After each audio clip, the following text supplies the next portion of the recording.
Back to movie tax. இந்த வீடியோவில் என்ன படத்தை ரிவ்யூ பார்க்க வந்திருக்கோம்னா, இந்த வாரம் ஓடிட்டு இருக்க தேட்டரில் மலையாள படம் வாழை 2 படம் பார்த்துட்டு வந்தாச்சு. படம் எப்படி இருக்குன்னு சொல்லிட்டேன். ரொம்ப சூப்பராக எடுத்துகிட்டு போயிருக்காங்க. ஃபர்ஸ்ட் ஆஃப் ஃபுல்லாக வந்து பார்த்தீங்கன்னா இந்த ஸ்கூல் கான்செப்டை வச்சு மூவ் பண்ணியிருக்காங்க. ஸ்கூல் லைஃப்பில் நம்ம எப்படிலாம் ஃபேஸ் பண்ணியிருப்போமோ அதை வந்து அவ்வளோ அழகாக டீட்டெயிலாக காமிச்சிருக்காங்க. செகண்ட் ஆஃப் பொறுத்தளவு எமோஷ்னலாக கனெக்ட் ஆகிற மாதிரி பேரண்ட்ஸு இருக்கும்போது அவங்களோட சொல் பேச்சு கேட்டு எப்படி நம்ம லைஃப்பை வந்து கரெக்டான இடத்துல மூவ் பண்ணி கொண்டு போகணும்னு ரொம்ப சூப்பராக காமிச்சிருக்காங்க. எல்லா இடத்துலையும் வந்து பார்த்திங்கன்னா அதாவது அந்த எதிர்பார்ப்பு இல்லாமையே படம் வந்து ரொம்ப சூப்பராக கொண்டு போயிருக்காங்க.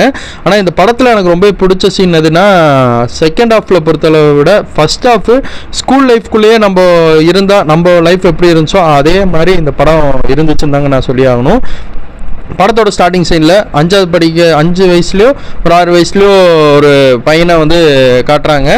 சின்ன வயசு ஒரு பையனை காமிக்கிறாங்க. 2 பேர் ஃப்ரெண்ட் ஆகுறாங்க. நல்லா ஃப்ரெண்டாகி போயிட்டு இருக்கும்போது ஒருத்தன் வந்து என்னன்னா 10th படிக்கிறான், இன்னொருத்த வந்து +1 படிக்கிறான். இந்த மாதிரி +1 +2 படிக்கிற ரேஞ்சில் இருக்கிறவங்க வந்து பார்த்திங்கன்னா ஸ்கூலுக்கு போய் இன்னொரு 2 ஃப்ரெண்டை பிடிச்சிட்றான்.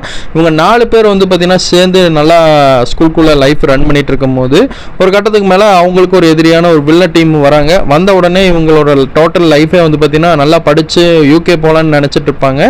அப்போ அந்த ஸ்கூலுக்குள்ளேயே வந்து பார்த்திங்கன்னா இவங்களுக்கெல்லாம் ஒரு பிரச்சனைகள் ஏற்பட்ட காரணத்தினால அவங்க வந்து பார்த்திங்கன்னா ஒரு கட்டத்துக்கு மேலே சஸ்பெண்ட் பண்ணுற அளவுக்கு, ஸ்கூலை விட்டு நிறுத்துகிற அளவுக்கு கூடி அவங்க வந்து ஒரு கட்டத்துக்கு மேலே மூவ் ஆன உடனே இவங்க என்ன பண்ணுறாங்கன்னா இந்த பசங்களாம் கோவப்பட்டு இந்த ட்ரக்ஸுக்கு அடிக்ட் ஆகிடுறாங்க. ட்ரக்ஸுக்கு அடிக்ட் ஆனோடனே ஊர் மக்கள்கிட்ட பேர் வாங்கிடுறாங்க. இந்த 4 பேர் சேர்ந்து கஞ்சா குடிகாரன்னு சொல்லி பேர் வாங்கிடுறாங்க. அந்த பேரை எப்படியாவது உடைக்கணும் அப்படின்னு சொல்லி மீண்டும் வந்து நல்லா படித்து நம்ம ஒரு முடிவு எடுக்கலாம்டா 4 பேர் சேர்ந்து, நீ நல்லா படித்து நல்லா பாஸ் ஆகு, நம்ம எல்லாம் 4 பேர் சேர்ந்து UK போய் நல்லா வேலை செஞ்சு நல்லா கை நிறைய சம்பாதிச்சு வீட்டில் கொண்டு வந்து கொடுக்கலாம், நம்ம அப்பா அம்மாட்ட நல்ல பேர் வாங்கலாம் அப்படின்னு நினச்சிட்டு இருப்பாங்க.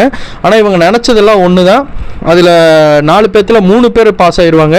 அந்த ஒருத்தன் மட்டும் மிஸ் ஆகிடுறான், ஃபெயில் ஆகிடுறான். அதுக்கப்புறம் நடக்கிற ஒரு சம்பவம் செகண்ட் ஹாஃபில் எமோஷனலாக கொண்டு போனது வந்து நல்லா இருந்துச்சு. நல்ல ஒரு இயற்கை, அதாவது யதார்த்தம் வந்து இந்த படத்தில் ரொம்பவே அதிகமாக இருந்துச்சுதாங்க சொல்லி ஆகணும்.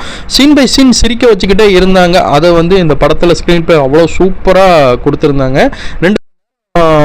49 நிமிஷம், கிட்டத்தட்ட 3 மணி நேரம் படவோட இன்ட்ரோட சேர்த்து படம் அவ்வளோ என்கேஜ்மெண்ட்டாக கொண்டு போயிருந்தாங்க. ஃபஸ்ட்டு வேலை எப்படி இருந்துச்சோ அதே மாதிரி செகண்ட் பார்ட்டும் கொண்டு போயிருந்தாங்க. செகண்ட் பார்ட்டில் கிளைமேக்ஸில் வரும்போது 2 பேத்துக்கு சண்டை வரும். அதோட ஃபஸ்ட்டு பார்ட்டில் வந்து அந்த 4 பேரும் வரும்போது தேட்டர் பிளாஸ்ட் ஆகுது. அந்த சீன் மறக்காமல் மிஸ் பண்ணாமல் பாருங்கள். யாரையும் உங்களை பிடிச்சா லைக் பண்ணுங்கள், ஷேர் பண்ணுங்கள், கமெண்ட் பண்ணுங்கள், ஃப்ரெண்ட்ஸுக்கு அது மாதிரி ஷேர் பண்ணி விடுங்க. இந்த படம் யங்ஸ்டர்ஸ்க்கு கண்டிப்பாக ரொம்ப பிடிக்கும், காலேஜ் ஸ்டூடெண்ட்ஸ்க்கு கண்டிப்பாக பிடிக்கும், ஃபேமிலிக்கு பிடிக்குமான்னு கேட்டிங்கன்னா கண்டிப்பாக பிடிக்கும். என்ஜாய் பண்ணி பார்க்கலாம், அது நான் கேரண்டி. யாரையும் உங்களுக்கு பிடிச்சா லைக் பண்ணுங்கள், ஷேர் பண்ணுங்கள், ஃப்ரெண்ட்ஸுக்கு ஷேர் பண்ணுங்கள். இந்த படத்துக்கு நான் கொடுத்தா 10 out of 8.5. தேங்க்ஸ் ஃபார் வாட்சிங் வீடியோ.